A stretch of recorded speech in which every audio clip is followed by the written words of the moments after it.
খব্বাব রাদিয়াল্লাহু তাআলা আনহু থেকে একটি হাদিস, তিনি একবার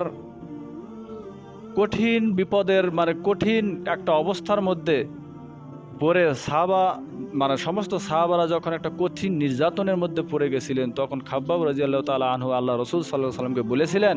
যে আমাদের জন্য কি আপনি আল্লাহর নিকট সাহায্য প্রার্থনা করবেন না? তখন রাসূলুল্লাহ সাল্লাল্লাহু আলাইহি সাল্লাম বলেছিলেন, তোমরা এত তাড়াতাড়ি ঘাবড়িয়ে গেলে,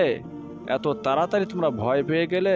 অথচ তোমাদের পূর্ববর্তী যে সমস্ত জাতি ছিল, তাওহীদবাদী ছিল, তাদের মাথার উপর করাত রেখে একটু জ্যান্ত জীবন্ত মানুষকে পা পর্যন্ত ফেরে দ্বিখণ্ডিত করে দেওয়া হয়েছিল, তারপরও তারা তাওহীদ থেকে সরেনি, ঈমান থেকে সরেনি, আল্লাহর এই দিন থেকে সরেনি। শুধু তাই নয়, লোহার যে চিরুনি আছে,